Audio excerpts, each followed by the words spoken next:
Hi, my name is Peter Kaplowski, and it is a privilege to be talking to Kate Dolan, the director and writer of You Are Not My Mother. Kate, thank you so much for joining me. Thank you for having me here. This is a new thing. I haven't done a Q&A in this format before. It's very exciting. Yeah, we hope you'll be at the festival as well, but this is a great opportunity for the folks at home who watched it on the Tiff digital platform to learn a bit more about the film. The first question I had for you is that Angela's condition in the film was something that I sort of interpreted as an analogous to the dissonance that can occur when caring for a loved one who's suffering from mental illness. And I was just wondering if that's a fair assessment on my part, because in looking at some of your other films, like Catcalls, for instance, it was something that you drew inspiration from a really real and personal experience. And I'm wondering if there are similar truths in the origin of this story as well.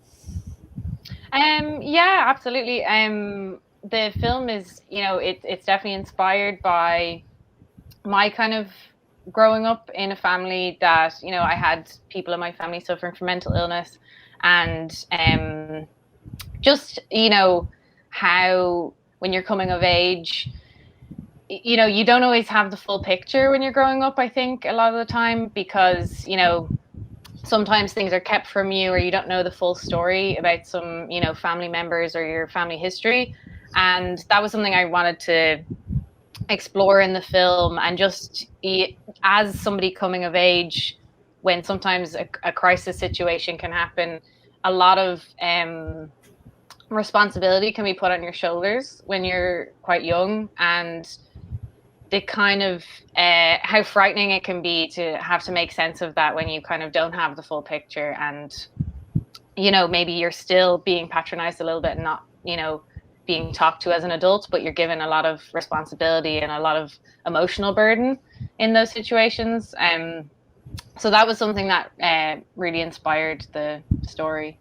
Yeah, that's a through line that I feel like is really perfect and ideal for a folk horror story, which is so much about the past and something that has been repressed from the past, and the kind of peeling at the layers to determine what happened in the past. And so I guess it's kind of a chicken and egg question of like, were you interested in exploring this metaphor and this allegory first, and then horror proved to be the appropriate vehicle, or was it more that you after Catcalls you really wanted to make a go at a horror feature, and this became kind of a natural entry point?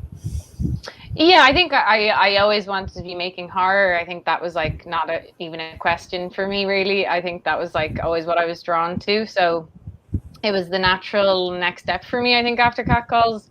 I had different projects that were kind of at different stages of being, in development, and this one just kind of just came along at the right time, and a lot of it is inspired by quite dark stories of folklore in Ireland, which I think, anyone who's grown up here, that's what you grow up hearing about. And a lot of it is incredibly dark and quite, visceral, I suppose. There's a lot of kind of stories that are, we have a lot of fairies in our folklore here, which cause a lot of mischief and trouble for people. And it was something that, like, I think it's inescapable when you live in Ireland or you're from here, that that's going to be a part of the way you see horror films in a way, like when you go to make your own movies, because it's those are the stories you hear when you're a kid.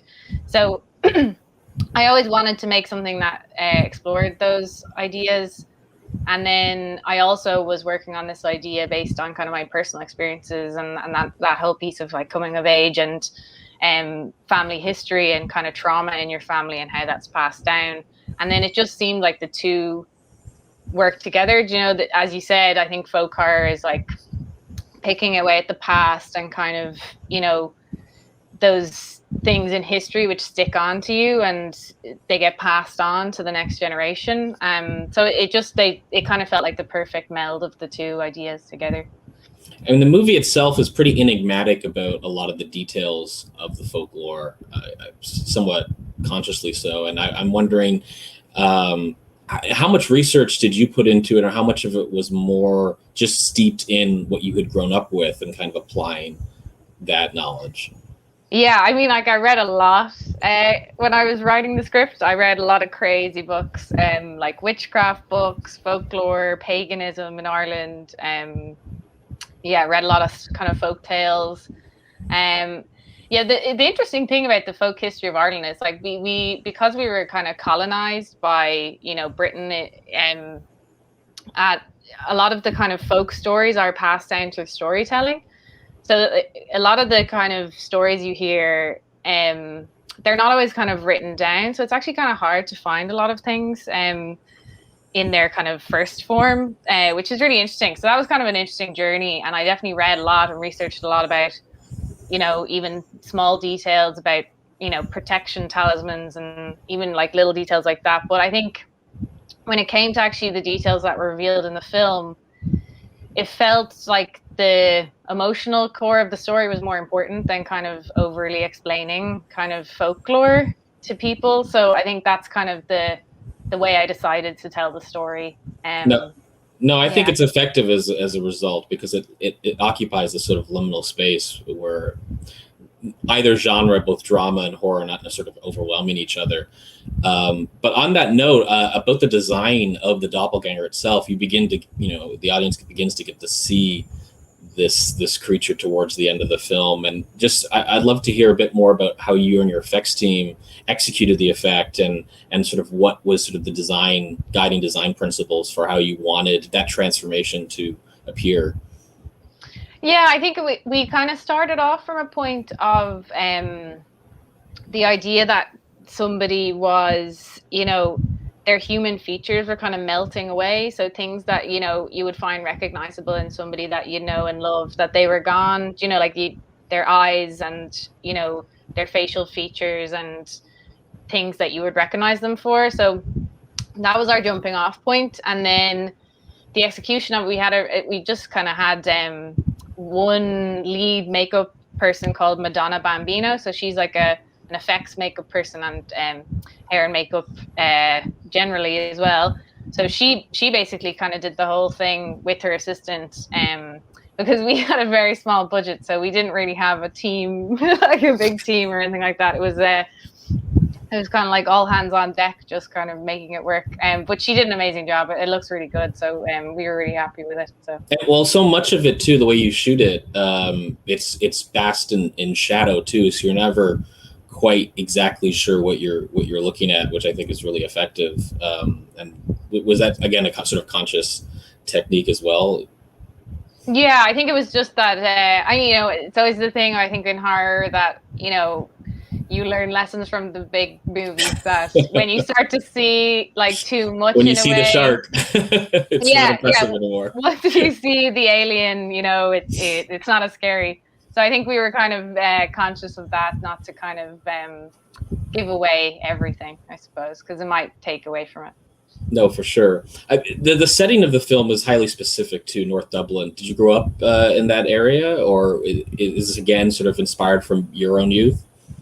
Yeah, yeah. So I grew up in North Dublin, which I don't know if you're familiar, but it's like, so Dublin's the capital of Ireland, but then it's broken up by a river in the middle, and the north and south, and then the south is kind of what most people would say is maybe the nicer side, a little bit more fancy. So North Dublin, like I think it gets a bad rap, and I think in Irish film and TV particularly, a lot of the depictions of North Dublin were always kind of drug dealers or like gang members and stuff, which is a part of it, but I think what kind of always frustrated me was that like you never saw people from this area just like kind of in a normal story. Mm-hmm. Well, not necessarily a normal story, but like No, like but where I know what you mean. But yeah, it's not about living in North Dublin. I mean, it's yeah, similar. yeah, It's similar exactly. to how this film also speaks to a very specific LGBT experience that is not what the movie is about, but it's present. And I think it is important that representation exists in stories that without being what's the thrust of the story. Yeah, and I think with North Dublin as well, like one thing when I grew up in this like just outside the city, and like my grandparents were kind of mostly from Dublin as well, so I didn't really have a rural connection that much growing up, And I think whenever I saw stories with Irish folklore kind of being explored in horror, it was always like a kind of a cabin in the woods on the edge of this rural town, and the rural people are very weird. And like, I just kind of felt like growing up in this, like near the city, you still heard all the kind of superstitions. And my granny, she was a widow and she grew up in the tenements when she was a kid. And she used to say she was going to like put a widow's curse on people who wronged us and stuff. Do you know what I mean? So it's just like my experience had a lot of that kind of in it growing up, but we did, you know, you were in the middle of a housing estate with lots of people around you. So, you know, I kind of wanted to show that as well. It kind of, even though there is a lot of sequences at night, it does kind of occupy that space of daylight horror too. The idea that it's not, you don't have to go to somewhere remote for the horror to find you. And I think it's interesting too how you Suzanne at one point describes that river and discusses the river, and it's the idea that the river is underneath everything, still part of it too. That the idea that this natural world that is maybe beyond human understanding is sort of emanating out amongst the populace. I thought that was a really great detail. Thanks. Influence wise, I just wanted to ask, like, Suzanne's outfit is clearly an homage to Donnie Darko. And even the bonfire climax reminded me of a bit of Candyman. And I'm just wondering, you know, this is your first feature. It's a horror film. You're a horror fan. What were the movies and what was the kind of DNA that you're trying to inject into this film, as well as your own sensibility? Yeah, I guess, you know, I think because when I was first writing the film, it was interesting because I kind of, you know, in Irish paganism and folklore, there's always a big tie to Halloween, which is like called Samhain here, like that's the pagan name of it, but it's essentially kind of like, you know, it's celebrated massively here. It's kind of like the birthplace of Halloween. So when I was writing the film, there was early drafts which weren't set during Halloween week, but then I just felt like it needed to be part of it. And I was like, oh, it's my first feature. I'm going to set it at Halloween. But then, yeah, I think the Donnie Darko reference was kind of, that's one of my favorite movies set at Halloween. And you know, it had a big impact on me when I was a teenager. It was one of my favorite movies. So I just, and Jordan, who plays Suzanne, she kind of loved that idea as well. She was like, yeah, let's do it. A little homage in the costume.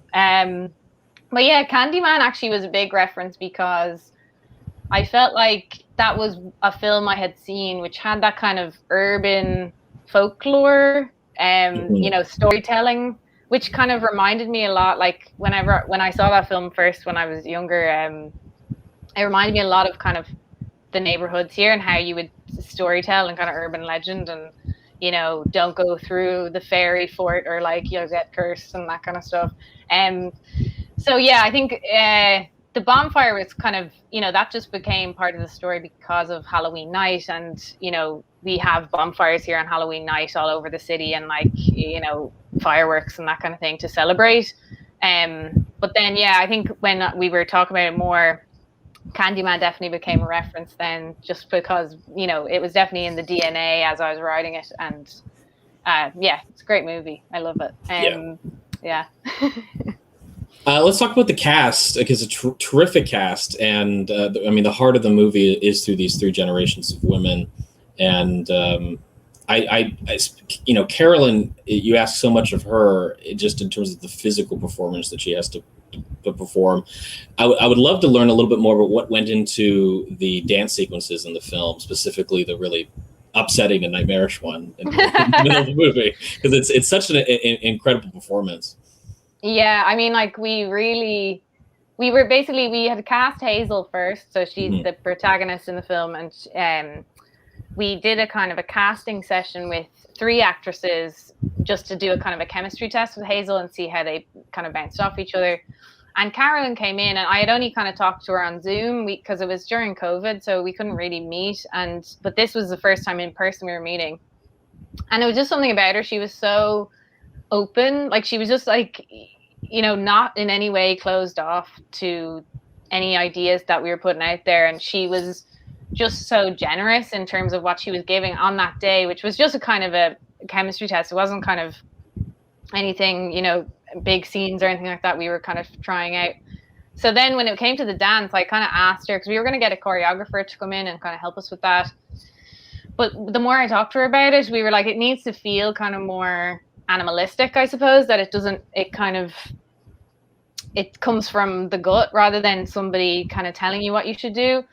So I was like, why don't you, we got the composer to compose this music track that basically, that it was like this traditional Irish music. And I gave that to Carolyn. I was like, look, just feel it out, just try some stuff and like, let me know how you feel about this. And we kind of talked through what it would be like. And I sent her references, like the scene in Possession in the subway and like, you know, a couple of other references.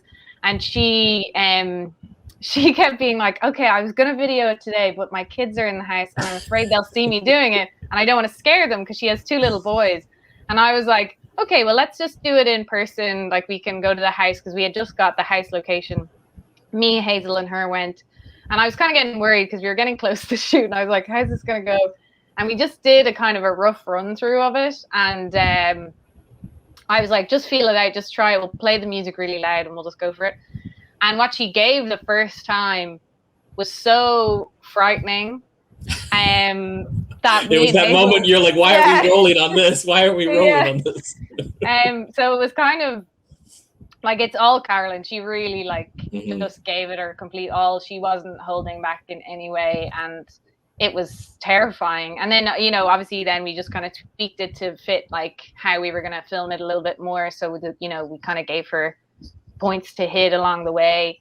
And that would be the same every time. And, but it was all her. She really gave it just everything. Yeah, it's amazing. Was Hazel privy to the dance before, or like how much was, she kind of in that moment? Yeah, she knew kind of, as much as she knew what was going to happen. But I think, you know, on the day, any scenes with Carolyn and Hazel, I always would say, kind of whisper to Carolyn, be like, okay, just kind of amp it up an extra 3 notches in a way that Hazel will be scared. So she used to be like throwing herself around the place and screaming at Hazel all the time. Yeah, I mean, Hazel's job is difficult because so much of her character is so shy, and so much of it has to play under the surface. She's not often saying what she feels, and I'd love to learn a little bit about what your process was like working with Hazel. Yeah, I mean, she's a superstar. She's amazing. Like she was one of the first person we cast, and I'd seen her in a short film which had a character which was quite an internal character emotionally as well, and she just had so much just from a look that, you know, your heart just broke.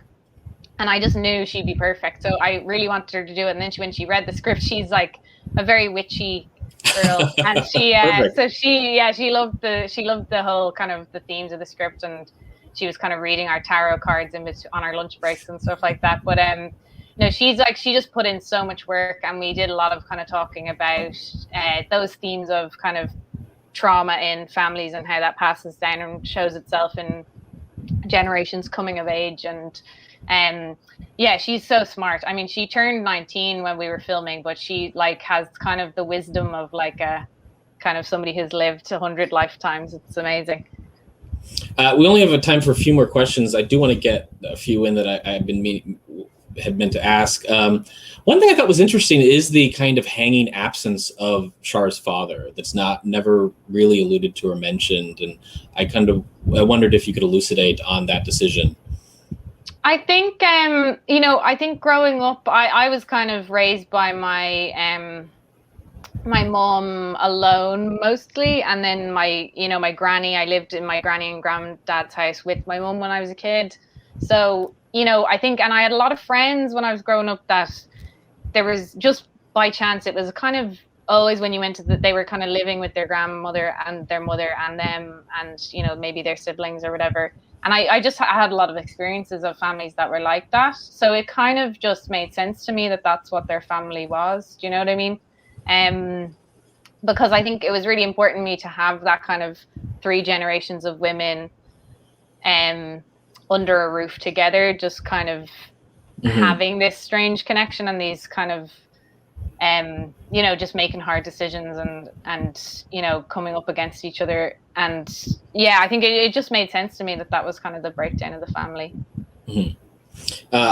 And I also wanted to ask about the music that we brought up briefly when you were talking about the dance. Di Haxon is the artist or the composer. Can you speak more about what you know, what that process was like, who they are? Dee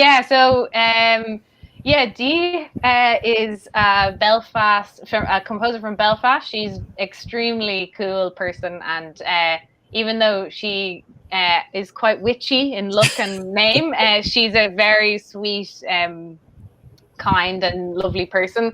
And she was just like, I think I'd heard her work in a couple of shorts that I'd seen, and I just knew that it just was like an immediate, like, I feel like your name is the witch in German. That's like your composer name. I was like, you have to do this movie. So she really got it. And like, I kind of wanted to bring in a lot of traditional Irish music, and she had a history, like, you know, growing up, had played traditional Irish instruments as a kid, and like, so she knew, and she had a real interest in finding kind of ancient Irish instruments that would have a sound that maybe we weren't used to hearing. So, you know, she came at it from this really interesting experimental standpoint, and it just brought so much. Like, I think the music is one of my favorite things in the movie. Is just that it just is. She really kind of got the mood and the tone of the whole thing. It's a really evocative motif. Like, I really that sort of central melody that kind of creeps in through the film is really terrific. Yeah, she's got a lot of heart in it as well, I think, which is kind of, you know, it can be creepy, but there's definitely tracks in there as well, I think, are quite, you know, emotional as well, which I really like too. It's an important tension in a film like this, because again, like, if it becomes just a spook-a-blast, then, you know, the dramatics kind of fall apart. The last thing I'll ask is simply, I mean, Kate, this is your first feature, and I feel very confident that our audience is going to be very interested in what you do next. How can they keep you know, track of your developments as a filmmaker? You know, feel free to plug your Twitter, social media, or anything like that, or just let us know what you'll be doing next or what you're working towards. I mean, I'm not sure just yet. I have two kind of projects in development in Ireland, which are both horror. One which is kind of further along is called Silent Caller, so which is kind of a queer coming of age movie. Is that like an expansion of the Cat Calls concept a bit? I remember reading in an interview you mentioned it in association. Yeah, it did begin as that. It's kind of become its own monster. It's now kind of more this kind of queer coming of age story, but with shape-shifting cat women in it. So yeah, that's a fun one. So we'll see what happens. I don't really know. I think I'm kind of as intrigued by what will happen next now as well. But yeah, I mean, my Twitter is @CatDolan with 2 A's. CAAT Dolan, if you want to follow my Twitter. It's probably just me talking about really stupid stuff mainly, though. Oh, but that's what it's for. Yeah. It's okay. Thanks so much. This has been a great conversation. Very much look forward to meeting you at the festival as well. And until the next movie. Thank you. Thank you so much. Thank you for having me. I'm really excited, and I can't wait to be at the festival too.